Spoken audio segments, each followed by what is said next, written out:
2014 ఎన్నికల నాటి పరిస్థితులకు ఇప్పుడు జరగబోయే లోక్సభ అసెంబ్లీ ఎన్నికల నాటి రాజకీయ పరిస్థితులు పూర్తి భిన్నమని జనసేన వైసీపీలు లెక్కలు వేసుకుంటున్నాయి. టీడీపీ మాత్రం తాము చేసిన అభివృద్ధి పనులు తమను గెలిపిస్తాయని చెబుతున్నారు. 2014లో పవన్ కళ్యాణ్ వల్లే తాము గెలిచామనడంలో వాస్తవం లేదని టీడీపీ నేతలు అభిప్రాయపడుతున్నారు.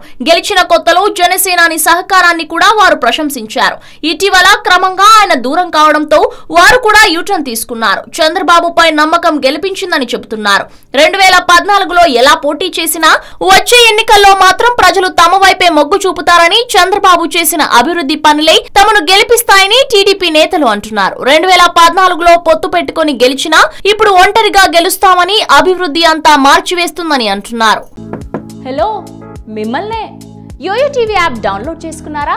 ఇంకా లేదా? మీ యాప్ స్టోర్ కి వెళ్ళి వెంటనే డౌన్లోడ్ చేసుకోండి.